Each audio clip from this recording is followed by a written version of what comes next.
الحمد لله رب العالمين، والصلاة والسلام على سيدنا مولانا محمد خاتم النبيين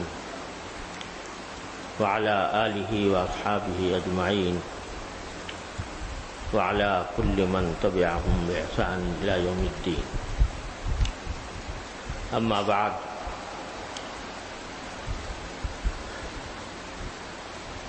پچھلے اتوار سے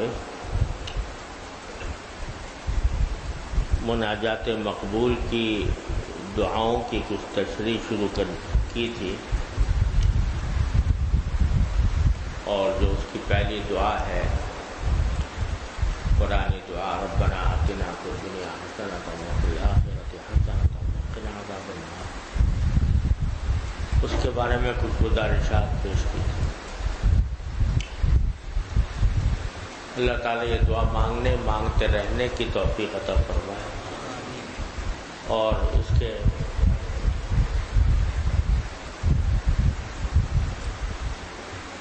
دعا کو ہمارے لیے قبول بھی فرمائے، دنیا و آخرت کی بھلائیاں عطا فرمائے. دوسری دعا جو مناجات مقبول میں ہے، اور در حقیقت وہ قرآن کریم کی ترتیب سے مناجات مقبول میں دعائیں جمع کی ہیں پہلے، وہ سورہ بقرہ میں آئی ہے. وہ ہے ربنا افرغ علینا صبرا وثبت اقدامنا وانصرنا علی القوم الکافرین.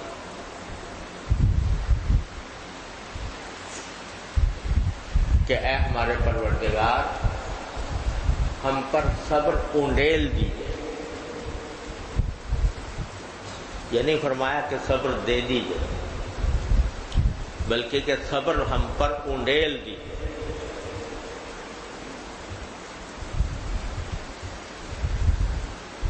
وثبت اقدامنا، اور ہمیں ثابت قدمی عطا فرمائیے. وانصرنا علی القوم الکافرین، اور ہمیں کافر لوگوں پر کے مقابلے میں ہماری امداد اور نصرت فرمائیے، کہ ہم ان پر فتح یاب ہوں. اس دعا کا ایک خاص پس منظر ہے جو قرآن کریم نے بیان فرمایا ہے کہ یہ دعا کب مانگی گئی تھی، کس نے مانگی تھی، اور پھر اس کو اللہ تعالیٰ نے اپنے قرآن کریم میں ہمیشہ کے لیے قائم فرما کر رہتی دنیا تک کے لوگوں کے لیے اس کو ایک اہم دعا بنا دیا. پس منظر یہ ہے کہ جب اللہ تبارک و تعالیٰ نے حضرت موسیٰ علیہ السلام کو فرعون سے نجات دی، اور آپ بنی اسرائیل کو لے کر سمندر کے پار آ گئے، تو اصل مقصد یہ تھا کہ بنی اسرائیل جو حضرت یعقوب علیہ السلام کی اولاد تھے، یہ اصل میں فلسطین کے رہنے والے تھے. فلسطین ہی میں یہ پلے بڑھے تھے، اور حضرت یعقوب علیہ السلام جو حضرت اسحاق کے صاحبزادے تھے، حضرت یوسف علیہ السلام کے والد، وہ بھی وہیں پر رہتے تھے.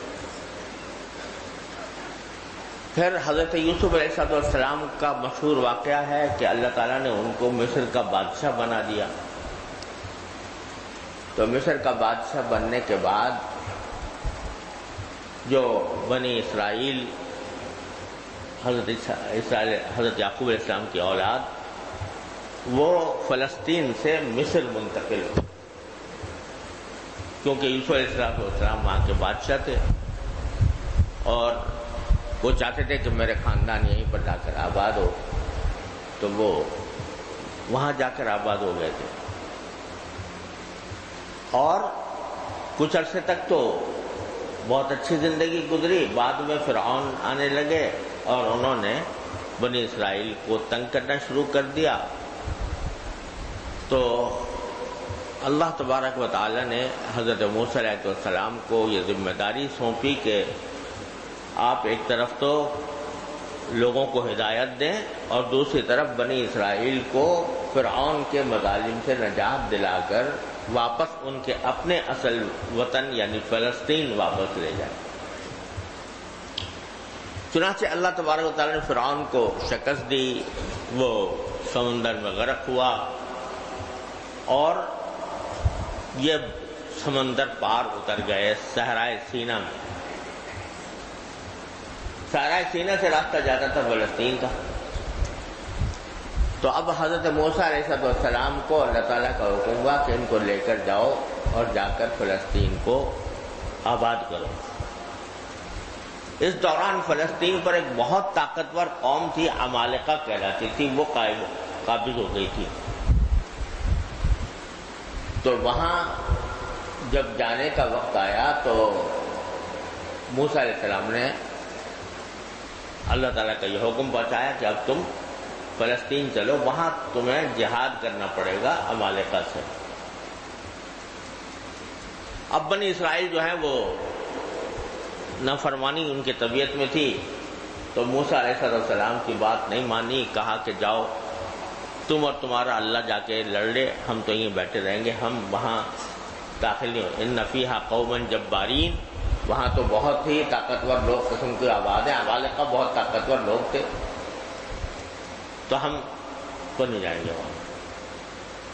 حضرت موسیٰ علیہ السلام نے اللہ تعالیٰ سے فریاد کی کہ اللہ میں ہوں، میرا بھائی ہے ہارون علیہ السلام، ہمیں اپنے اوپر طاقت ہے، ان لوگوں یہ لوگ نافرمان ہیں، ہماری بات نہیں مانتے. تو اللہ تعالیٰ نے فرمایا کہ اچھا جب نہیں مانتے تو پھر ان کو جانا نہیں چاہتے تو ان کو یہیں میدان تیہ میں یعنی صحرائے سینا میں ان کو 40 سال تک بھٹکنا پڑے گا اور ان کو کوئی شہر نصیب نہیں ہوگا اور یہ راستے میں بھٹکتے رہیں گے اسی صحرائے سینا میں. اس کو میدان تیہ بھی کہا جاتا ہے. چنانچہ 40 سال تک وہ صحرائے سینا میں، جس کو میدان تیہ بھی کہتے ہیں، 40 سال تک بھٹکتے رہے. اسی دوران موسیٰ علیہ السلام کا انتقال ہو گیا. وہیں 40 میدان تیہ کے اندر یا صحرائے سینا کے اندر حضرت موسیٰ علیہ السلام کو انتقال ہو گیا. ان کے نائب تھے حضرت یوشع علیہ السلام، جن کے ساتھ وہ حضرت خضر علیہ السلام سے ملنے کے لیے بھی تشریف لے گئے. یوشع علیہ السلام نے کسی طرح بنی اسرائیل کو کچھ غیرت دلا کر اور کسی طرح آمادہ کر کے تیار کیا کہ بھائی اللہ کے راستے میں جہاد بڑی نعمت ہے، اللہ تعالیٰ کی مدد تمہارے ساتھ ہوگی تو تم جہاد میں شروع کرو. تو جہاد شروع کیا. کچھ تھوڑی بہت بستیاں حضرت یوشع علیہ السلام کے زمانے میں پتہ ہو گئی تھی.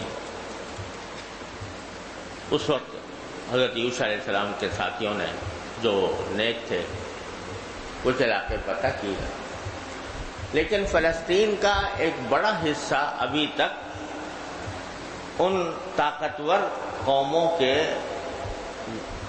نیچے تھا، زیر حکم ان کے ہاتھ میں تھا، جن سے لوگ بڑے ڈرتے تھے.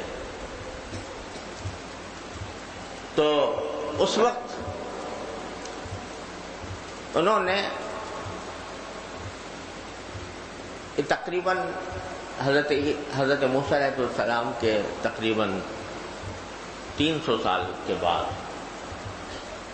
کچھ علاقے آباد ہو گئے تھے، فتح ہو گئے تھے، اور بڑے علاقے جو ہیں وہ ابھی تک ان کے کنٹرول میں تھے. جب بنی اسرائیل سے کہا گیا کہ بھائی تم اب ان سے جہاد کر کے فلسطین کے علاقے واپس لو، تو وہ کہتے تھے کہ اچھا ہمارا کوئی بادشاہ بھیج دو، کوئی بادشاہ بنا دے تو وہ اس بادشاہ کے زیر نگرانی ہم جہاد کریں گے. تو اللہ تبارک و تعالیٰ نے حضرت سموئیل علیہ السلام اس وقت پیغمبر تھے، انہوں نے اللہ تعالیٰ سے دعا کی تو اللہ تعالیٰ نے ان کے ساتھ طالوت کو بادشاہ بنا کر بھیجا کہ اب ان کی سرکردگی میں تم جہاد کرو. طالوت کو بھیجا. شروع میں تو ان لوگوں نے اپنی نافرمانی کی عادت کی وجہ سے ان کا بھی پر بھی اعتراض شروع کر دیا کہ یہ طالوت کیسے بادشاہ بن سکتا ہے، یہ ہم زیادہ حقدار ہیں بادشاہ بننے کے. لیکن بالآخر حضرت سموئیل علیہ السلام نے ان کو آمادہ کیا اور کہا کہ طالوت کے زیر نگرانی تم جہاد کرو عمالقہ سے، فلسطین کے اوپر جو لوگ قابض ہیں ان سے. جب روانہ ہوئے تو دیکھنا یہ تھا کہ ان میں سے کون ایسا ہے جو دشمن کے مقابلے میں ثابت قدم رہے. دشمن بڑا طاقتور، بڑے ہٹے کٹے لوگ تھے، بڑے قداور لوگ تھے، بڑے پہلوان قسم کے لوگ تھے. ان کے مقابلے میں کون ہے جو ثابت قدم رہتا ہے جہاد میں. تو حضرت سموئیل علیہ السلام نے ایک اعلان کیا پورے لشکر میں. یہ اعلان کیا کہ دیکھو اب ہم دریائے اردن کے اوپر سے گزریں گے، کیونکہ دریائے اردن جو ہے اسی کے پار وہ فلسطین کا علاقہ آتا ہے. اب بھی اللہ بچائے وہ بھی اب بھی یہودیوں کے قبضے میں ہے. تو اس وقت وہ عمالقہ کے قبضے میں تھا دریائے اردن کے پار. تو جب اس دریائے اردن پر پہنچو تو حضرت سموئیل علیہ السلام نے لوگوں سے کہا کہ اس دریا سے پانی نہ پینا. ایک آدھ چلو لے لیا تو کوئی بات نہیں، لیکن بہت پیٹ بھر کے پانی پیو یا اس میں ذخیرہ کر دو اس پانی کا اپنے ساتھ، ایسا نہ کرنا. اور یہ علامت ہوگی اس بات کی، جو میری یہ بات مانے گا کہ پانی نہ پیے، اس دریا سے پانی نہ پیے، جو میری یہ بات مانے گا تو اس کا مطلب یہ ہے کہ وہ میرا ہے، یعنی میرے لشکر میں رہنے کا حقدار ہے، اور میرا ہونے کی وجہ سے میں اس کی لیے دعا کروں گا اور وہ میرا ساتھی بنے گا اس جہاد کے. اور جس نے میرے اس حکم کی نافرمانی کی اور پانی پی لیا ڈھیروں اس نہر سے، تو وہ میرا آدمی نہیں ہے. یہ در حقیقت حضرت موسیٰ علیہ السلام نے ایک علامت مقرر فرمائی کہ اس بات کا جائزہ لینے کے لیے کہ کون اطاعت کرتا ہے کون نافرمانی کرتا ہے. کیونکہ اتنی زبردست جنگ، اتنا بڑا جہاد، اس کے اندر ضرورت ہوتی ہے صبر کی، استقامت کی، امیر کی، اطاعت کی. تو یہ دیکھو کہ کون ہے جو اطاعت کرنے والا ہے اور ثابت قدم رہنے والا ہے. تو یہ ایک طرح سے ایک ٹیسٹ مقرر فرمایا حضرت سموئیل علیہ السلام. اب ہوتا کیا ہے کہ جب آدمی سفر کر رہا ہوتا ہے، وہ علاقے جو ہے نا سارے، وہ پانی کمیاب ہے، وہاں پر کم ہے پانی. اب ایک دریا آ گیا، پیاس کی حالت میں دریا آ گیا.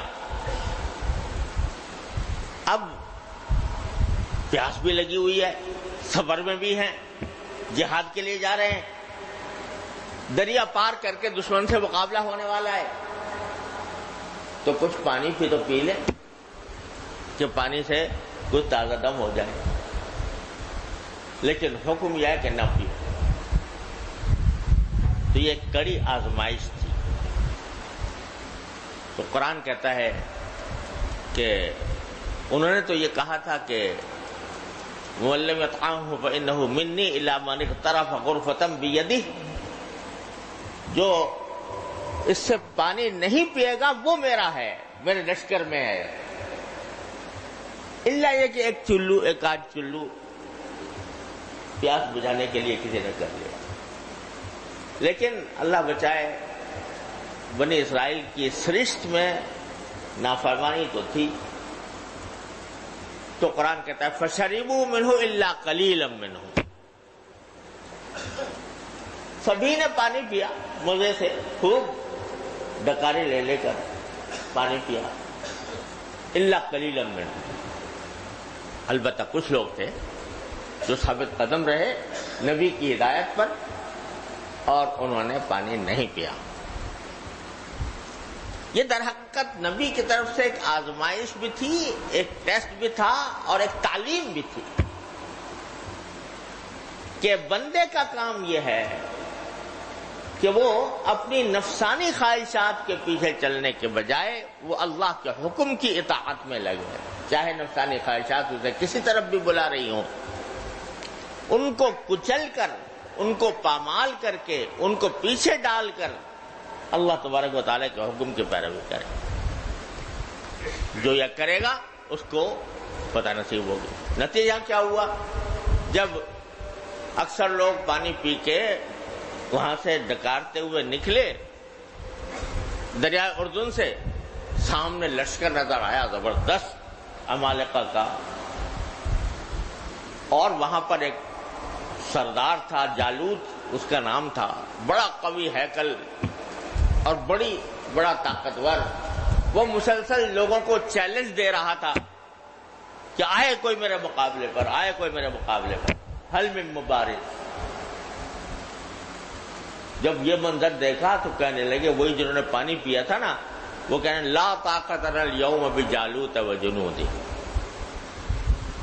ہمیں نہیں، ہماری طاقت نہیں ہے کہ ہم جالوت اور اس کے لشکر سے ٹکرائیں۔ اور جنہوں نے پانی نہیں پیا تھا، اطاعت کی تھی، وہ سب یہ منظر دیکھنے کے بعد کہ اتنا بڑا لشکر پڑا ہوا ہے، قوی ہیکل لوگ ہیں، ہتھیاروں سے مسلح ہیں، اور ہمارے خود بہت سے ساتھی پھسل گئے ہیں، تو ہم تھوڑے سے آدمی رہ گئے ہیں جو ان کا مقابلہ کریں۔ تو کہا کم من فئۃ قلیلۃ غلبت فئۃ کثیرۃ باذن اللہ۔ ان کی زبان، جنہوں نے پانی پیا تھا، ان کی زبان پر تو یہ تھا، لے بھائی ہم تو مارے گئے، ہمارے اندر طاقت نہیں ہے کہ جالوت اور اس کے لشکر کا مقابلہ کریں۔ لیکن ان کی زبان پر یہ بات آئی، جو ثابت قدم رہے تھے، پانی نہیں پیا تھا، نبی کی اطاعت کی تھی، انہوں نے کہا کم من فئۃ قلیلۃ غلبت فئۃ کثیرۃ باذن اللہ۔ ارے ڈرتے کیوں ہو؟ فتح اور نصرت کسی آدمی کی طرف سے نہیں ہوتی، فتح نصرت تو اللہ تعالیٰ کی طرف سے ہوتی ہے۔ اور کتنی ہی چھوٹی جماعتیں ہیں جنہوں نے بڑی جماعتوں کے اوپر فتح پائی اللہ کے حکم سے۔ فتح دینے والا، نصرت کرنے والا اور دشمن سے بچانے والا یہ ہتھیار نہیں ہوتے، یہ اللہ ہوتا ہے۔ تو کم من فئۃ قلیلۃ غلبت فئۃ کثیرۃ باذن اللہ۔ اب کیا ہوا؟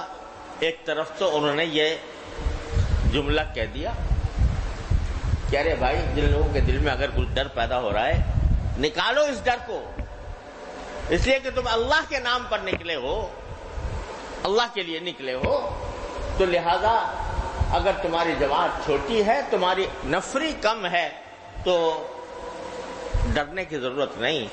اللہ تبارک و تعالیٰ کے حکم سے چھوٹی جماعتیں بھی بڑی جماعتوں پر غالب آ جاتی ہیں۔ ایک طرف تو لوگوں کو یہ حوصلہ دیا اور دوسری طرف پروردگار سے مانگا ربنا افرغ علینا صبرا وثبت اقدامنا وانصرنا علی القوم الکافرین. وہاں دعا مانگی کہ اللہ ہم کہہ تو رہے ہیں کہ چھوٹی جماعتیں بڑی جماعتوں پر غالب آ جاتی ہیں، لیکن یہ اس وقت آتی ہے جب آپ کی طرف سے توفیق ملتی ہے صبر کی اور ثابت قدمی کی، پھر آپ مدد فرماتے ہیں، پھر آپ کی طرف سے نصرت آتی ہے کافروں کے مقابلے. تو کیا لفظ استعمال کیا؟ ربنا افرغ علینا صبرا، اے پر ہمارے پروردگار ہمارے اوپر صبر انڈیل دیجئے. سبحان اللہ. یہ بھی کہا جا سکتا تھا کہ ہمیں صبر عطا فرما دیجئے، صبر عطا فرما دیجئے، صبر دے دیجئے، ہمیں صابر بنا دیجئے. لفظ یہ فرمایا کہ صبر ہم پر انڈیل دیجئے. گویا صبر ایک مشروب ہے، پینے کی چیز ہے، تو وہ ہمارے اوپر انڈیل دی جائے. تو جو پینے کی چیز ہوتی ہے اس کا ایک طریقہ تو یہ ہے کہ گلاس رکھا ہے، آدمی اٹھا کر پانی پی لیتا ہے، یہ اختیار سے ہوتا ہے. اگر ایک پانی آپ رکھا ہے اس گلاس کے اندر سامنے تو آپ اسی وقت پی سکیں گے جب اپنے اختیار سے اس کو اٹھائیں، گلاس کو منہ سے لگائیں اور گٹ گٹ کر کے پی جائیں. اور ایک یہ ہے کہ ایک آدمی مانتا ہی نہیں، پینے نہیں چاہتا. جیسے بچے ہوتے ہیں دوا پلانا چاہو نہیں مانتے، تو اب وہ تو اپنے اختیار سے تو پیے گا نہیں، تو کیا کرنا پڑے گا؟ اس پر انڈیلنا پڑے گا. تو کیا مطلب کہ ہم کمزور ہیں اور ہمارے ساتھی بہت سارے ایسے ہیں جو پیچھے ہٹے ہوئے ہیں. تو آپ کیا کیجئے کہ ہم پر زبردستی انڈیل دیجئے صبر. ہم اپنے اختیار سے صبر کا گھونٹ نہیں پینا چاہ رہے، کیونکہ منظر سامنے بڑا ہولناک نظر آ رہا ہے. بڑی طاقتور قداور قوم ہمارے سامنے ہے اور ہم تھوڑے سے لوگ رہ گئے ہیں جو مقابلہ کرنے والے. تو خود سے تو صبر آ نہیں رہا، آپ ہماری اوپر انڈیل دیجئے. صبر انڈیل. صبر کیا ہے؟ صبر جس کو انڈیلنے کو مانگا جنگ سے پہلے، جہاد سے پہلے صبر مانگا.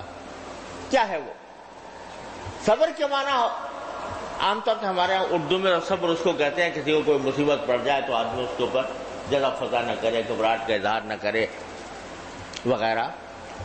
لیکن قرآن کی اصطلاح میں صبر بہت وسیع چیز ہے. وہ کیا ہے کہ انسان اپنی نفسانی خواہش اور نفسانی جذبات سے لڑ کر زبردستی ان پر قابو پائے. یہ ہے نفسانی خواہش پیدا ہو رہی ہے کہ میں فلاں ناجائز چیز کو دیکھوں،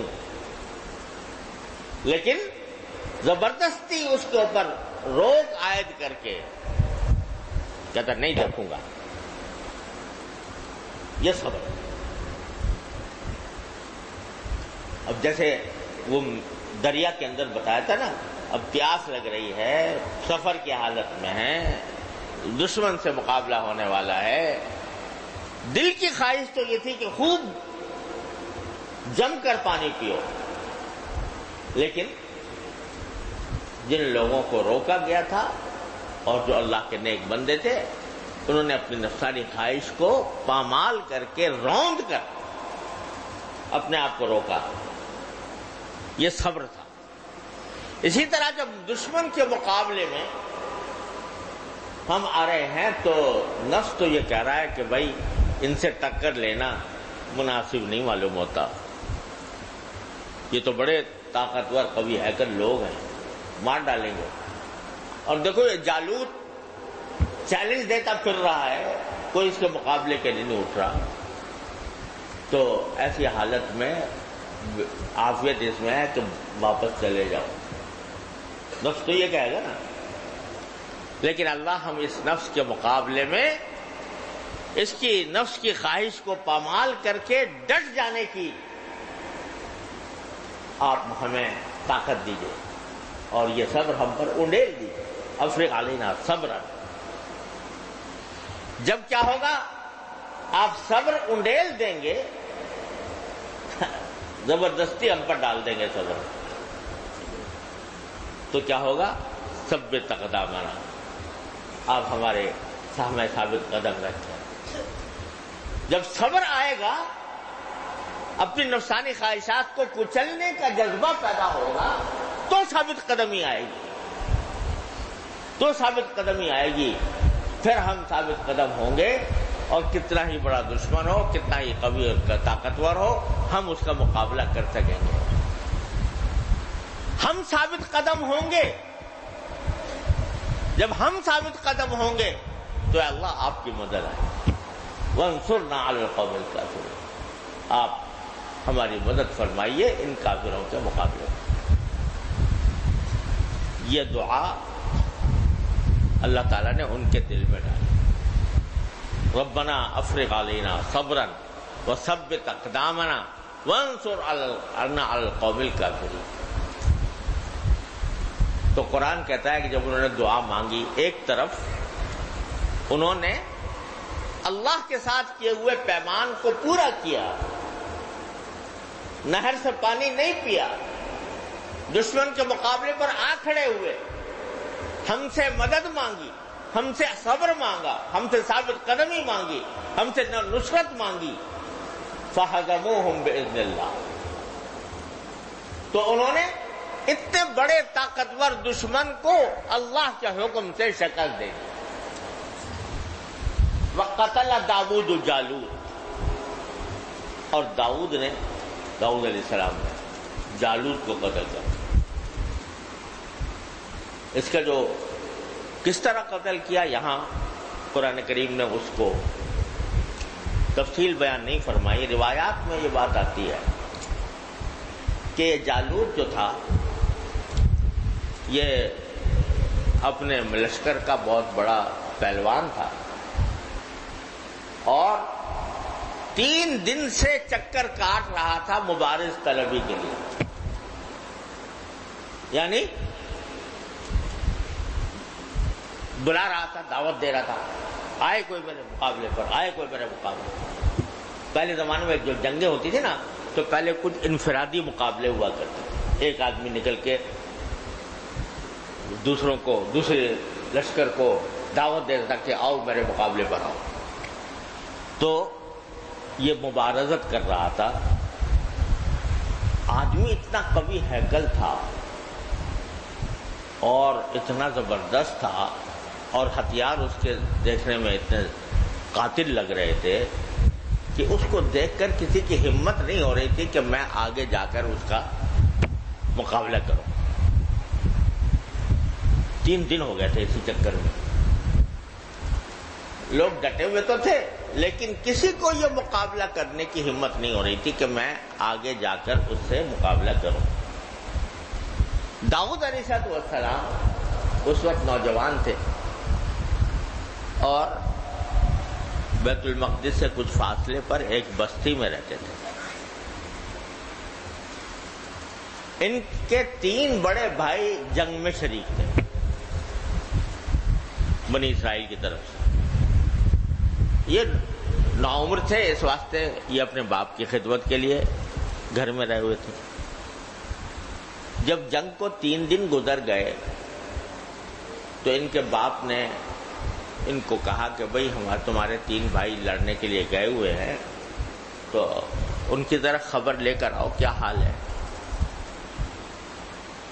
یہ خبر لینے کے لیے پہنچے، لڑنے کے لیے نہیں، اپنے بھائیوں کی خبر لینے پہنچے۔ دیکھا تو جالوت چکر لگا رہا تھا مبارک طلب کرنے کے لیے، بار بار بڑے بھڑکے دے رہا تھا، بھڑکے مار رہا تھا، آئے کوئی میرے مقابلے میں، آئے کوئی مقابلے۔ داؤد علیہ السلام نے دیکھا کہ کوئی اس کے مقابلے کے لیے آگے بڑھ نہیں رہا، تو ان کو غیرت آئی کہ اتنی دیر سے یہ آوازیں لگا رہا ہے اور کوئی آگے نہیں بڑھتا۔ تو طالوت بادشاہ تھے، ان کے پاس جا کر انہوں نے کہا کہ اگر آپ اجازت دیں تو میں ان کے مقابلے میں چلا جاؤں۔ طالوت نے کہا بھائی دیکھو تم نوعمر آدمی ہو، نوجوان آدمی ہو، اور یہ بڑا دھاگ ہے، دیکھ لو تم۔ اس نے کہا نہیں آپ مجھے اجازت دے دیں۔ تو یہ آگے بڑھے اور ایک بڑا سا پتھر لے کر جالوت کے مقابلے پر گئے اور اللہ کا نام لیا، بسم اللہ کر کے وہ پتھر زور کے مارا جالوت کے۔ تو اس زور سے پتھر مارا کہ اللہ تعالیٰ نے اس کو وہیں ڈھیر کر دیا، وہ اس کے سر پر جا کر لگا اور وہ وہیں ڈھیر ہو گیا۔ تو اس لیے قرآن کریم نے خاص طور پر اس واقعے کا ذکر کیا، وَقَتَلَ داؤد جالوت، داؤد علیہ السلام نے جالوت کو قتل کر دیا۔ بس جالوت کا قتل ہونا تھا کہ فوج میں سراسیمگی پھیل گئی اور اللہ تبارک و تعالیٰ نے حضرت سموئیل علیہ السلام اور طالوت کو عمالقہ کے اوپر، اشدودیوں کے اوپر فتح عطا کی۔ یہ ہے وہ دعا جو سکھائی گئی تھی اس سارے پس منظر میں، ربنا افرغ علینا صبرا وثبت اقدامنا وانصرنا علی القوم الکافرین۔ اور بتایا جا رہا ہے کہ جب بندہ اپنے حصے کا کام کر لیتا ہے، اپنے حصے کا کام کرے اور پھر اللہ تعالی سے مانگتا ہے تو پھر اللہ تعالیٰ اس کو رد نہیں فرماتا۔ ہوتا کیا ہے کہ بندہ اپنے حصے کا کام نہیں کرتا، الٹ کر رہا ہوتا ہے اور کہتا ہے، مانگتا ہے کہ جی مجھے نجات دے دو، اپنے حصے کا کام تو کیا نہیں۔ بندے کے حصے کا کام یہ ہے کہ جتنی اس کی طاقت ہے وہ صرف کر لے۔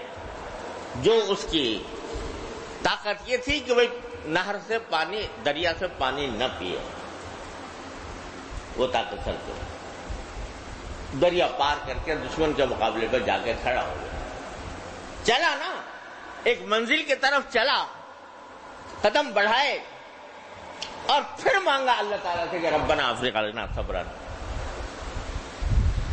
تو اللہ تعالیٰ فرماتے تم نے اپنے حصے کا کام کیا، لاؤ میں اب اپنے حصے کا کام کر فَهَزَمُوهُمْ بِإِذْنِ اللَّهِ۔ یہ سبق سکھایا گیا ہے، یہ تو جنگ کی بات ہے نا، جہاد کی۔ اللہ تعالیٰ ہم سب کو بھی جہاد کی توفیق عطا فرمائے۔ آج کل عمالقہ سے زیادہ لوگ ہیں جو ہمارے اوپر مسلط ہیں دنیا بھر میں، اور ہم نے آگے ان کے ہتھیار ڈالے ہوئے ہیں، کرنا بھی کچھ نہیں ہے اور بیٹھے مانگ رہے ہیں۔ تو اپنا حصہ، اپنے حصے کا کام کیے بغیر بندہ مانگے تو یہ ایک طرح سے اللہ بچائے، اللہ تعالیٰ محفوظ رکھے، ایک طرح سے مذاق ہے۔ آدمی قدم تو بڑھا رہا ہے مغرب کی طرف، چلا جا رہا ہے بھاگا ہوا مغرب کی طرف، وہیں دعا بھی مانگتا جا رہا ہے ساتھ میں کہ اللہ مجھے مشرق لے جا۔ یہ کیا ہے؟ دعا نہیں ہے، یہ مذاق ہے۔ لیکن سکھایا یہ اللہ تبارک و تعالیٰ نے اس پورے واقعے کے کہ اپنے حصے کا کام تم کر لو، پھر مجھ سے مانگو۔ تو جہاد کا تو ہے ہی یہ موقع، لیکن ایک جہاد ہر وقت ہم اپنے نفس کے ساتھ درپیش ہے ہمیں۔ المجاہد من جاہد نفسہ، نفس کے ساتھ جہاد۔ یہ نفس بڑا موٹا ہوا ہے، یہ جالوت بنا ہوا ہے، یہ ہمیں ناجائز اور حرام کاموں کی طرف ابھار رہا ہوتا ہے، یہ ہماری نظروں کو خراب کر رہا ہے، یہ ہماری زبانوں کو خراب کر رہا ہے، یہ ہمارے کانوں کو خراب کر رہا ہے، یہ ہمارے دلوں کو خراب کر رہا ہے۔ ہمارے دل میں خواہشیں خراب پیدا ہو رہی ہیں، جذبات خراب امڑ رہے ہیں، آنکھیں غلط استعمال ہو رہی ہیں، زبان غلط استعمال ہو رہی ہے۔ کیوں؟ اس لیے کہ ہم نے نفسانی خواہشات کے آگے ہتھیار ڈالے ہوئے۔ پہلے قدم پر ہی کہ لا طاقت لنا اليوم بجالوت وجنودہ، بھئی ہمیں جالوت کے لشکر کا مقابلہ کرنے کی ہم میں طاقت نہیں۔ یہ جو کہتے ہیں نا کہ بھئی کیا کریں، ماحول ایسا ہے، معاشرہ ایسا ہے کہ اس میں ہر قدم پر گناہ کے بلاوے مل رہے ہیں، ہر قدم پر معصیت کے تقاضے ابھر رہے ہیں، ہم کیا کریں؟ ہم کیسے معاشرے کو بدلیں، کیسے حالات کو بدلیں؟ یہ جو کہہ رہے ہیں نا ہم لوگ، اور جب کسی سے کہا جاتا ہے کہ بھائی اللہ کے بندو اپنی نگاہوں کو بچاؤ، اپنے زبان کو بچاؤ، گالی گلوچ نہ کرو، دوسرا انترازی نہ کرو، غیبتیں نہ کرو، جھوٹ نہ بولو، کہتے ہیں ہم تو اسی معاشرے میں رہنے والے ہیں، یہ معاشرہ بھرا ہوا ہے اس سے کیسے لڑے؟ گویا وہ کہہ رہے ہیں کہ لا طاقت لنا اليوم بجالوت وجنودہ، اس جالوت اور اس کے لشکر کے مقابلہ کرنے کی ہمیں طاقت نہیں ہے۔ ارے بھائی طاقت نہیں ہے تو کیا ایک قدم بھی نہیں بڑھا سکتے؟ ارادہ نہیں کر سکتے کہ آج سے میں اپنے نگاہوں کو، اپنے زبان کو، اپنے کانوں کو، اپنے اقدامات کو اللہ کی نافرمانی سے بچانے کا ارادہ کرتا ہوں؟ ارادہ تو کر لو، اور ارادہ کر کے اللہ تعالیٰ سے ایک مرتبہ معافی مانگ لو کہ جو پیچھے ہوا ہو گیا، یا اللہ اس کو معاف کر دیجئے، آئندہ ارادہ کرتا ہوں کہ میں یہ نہیں کروں گا۔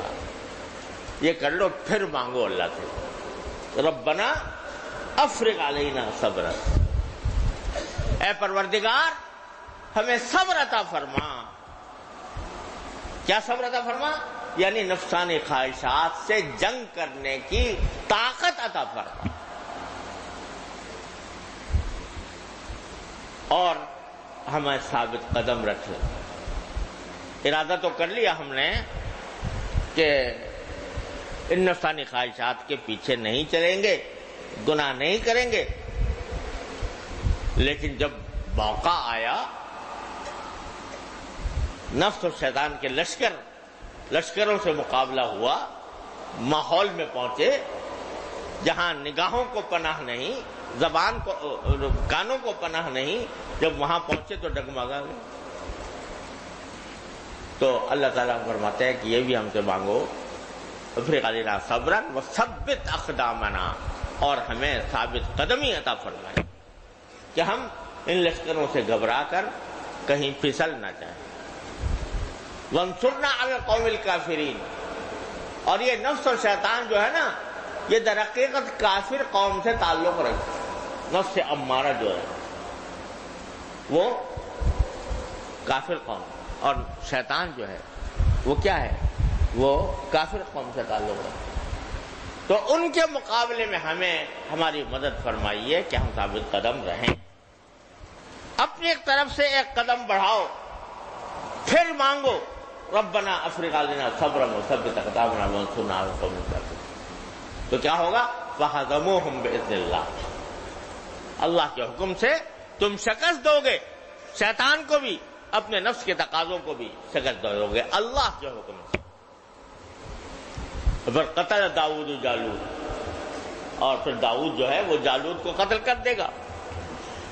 یعنی یہ شیطان اور یہ نفس کی خواہشیں جو تمہیں بڑی بھاری بھرکم نظر آ رہی ہیں، یہ سب ڈھیر ہو جائیں گی.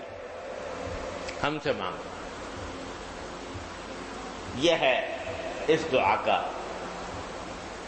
حاصل اور پس منظر. ربنا افرغ علینا صبرا وثبت اقدامنا وانصرنا علی القوم الکافرین. بھائی اس کو بند کر دو، یہ کیا کر رہے ہو؟ ربنا افرغ علینا صبرا وثبت اقدامنا وانصرنا علی القوم الکافرین.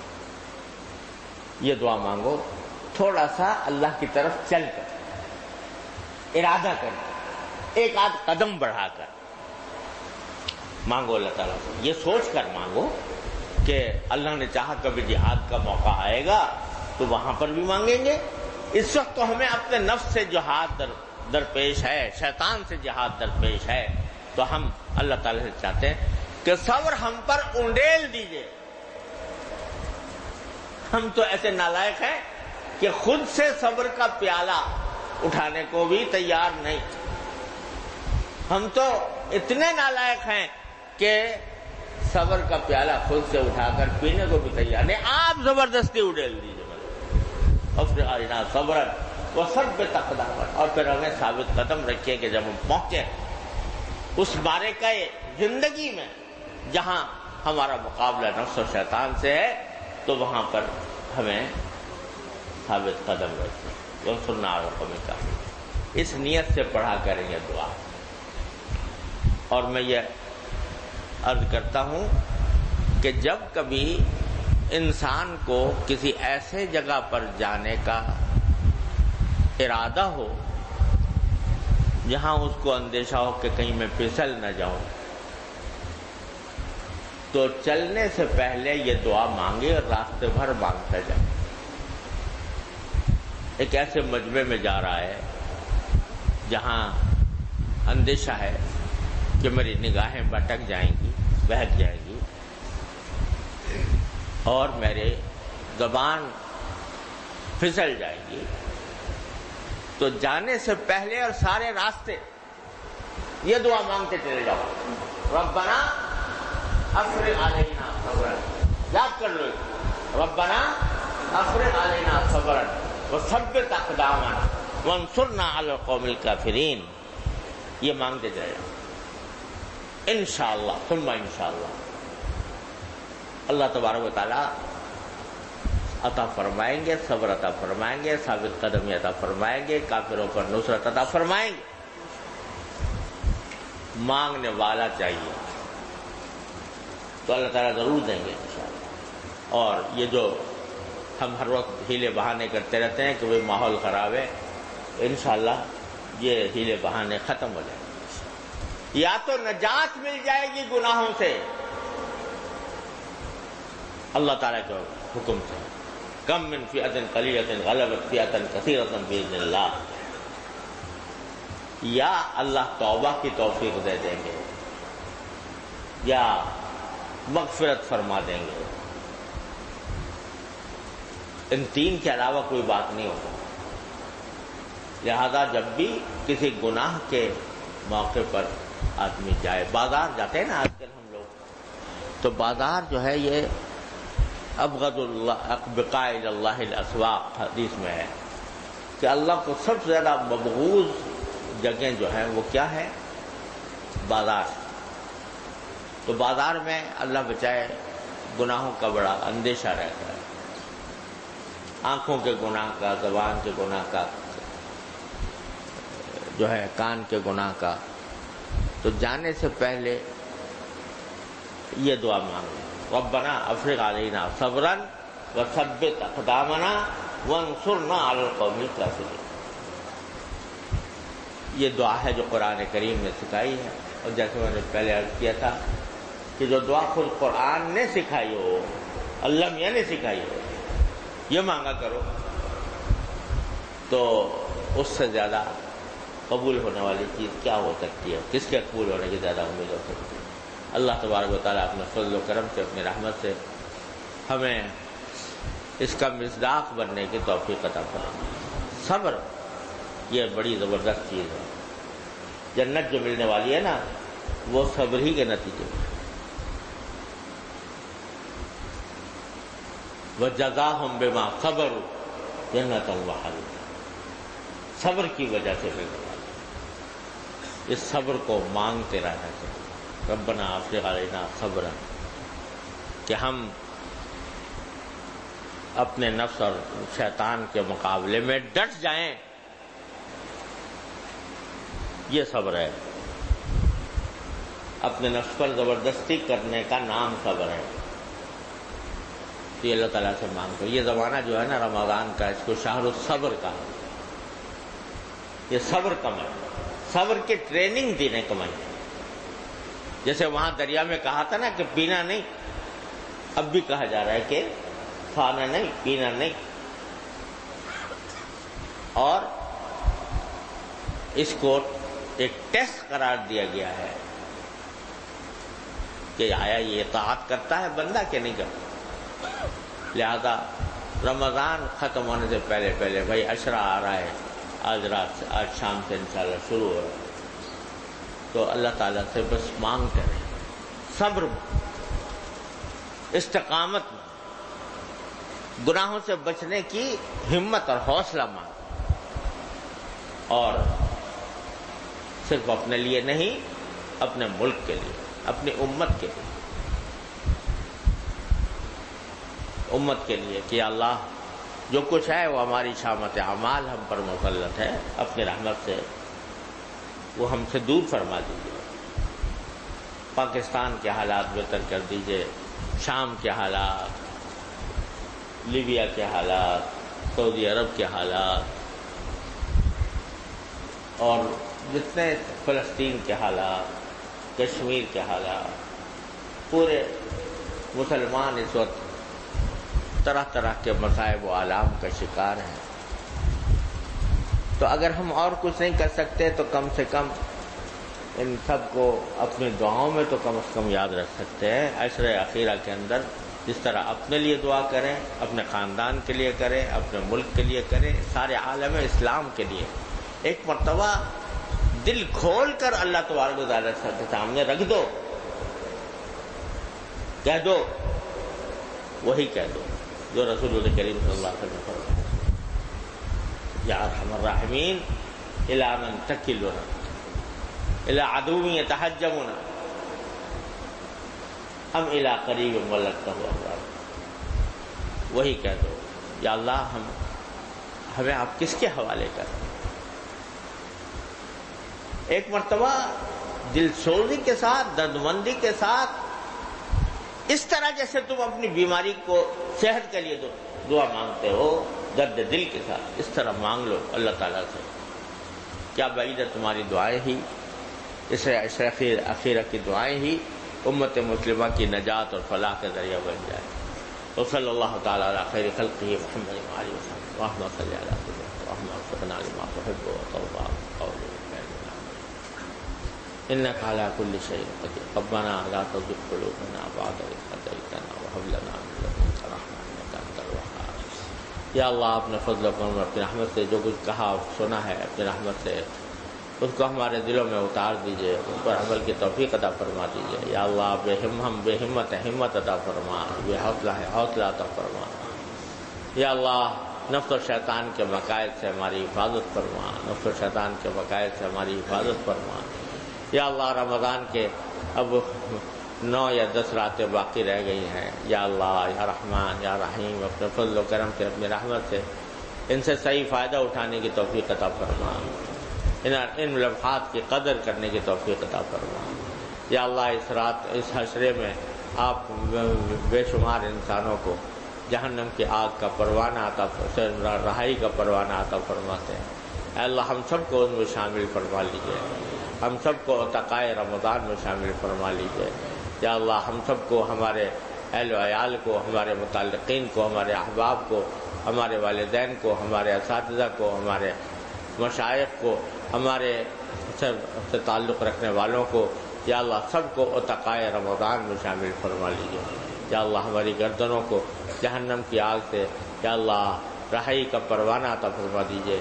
اللہم اغفر لنا ذنوبنا واسرافنا فی امرنا وثبت اقدامنا وانصرنا علی القوم الکافرین۔ ربنا افرغ علینا صبرا وثبت اقدامنا وانصرنا علی القوم الکافرین۔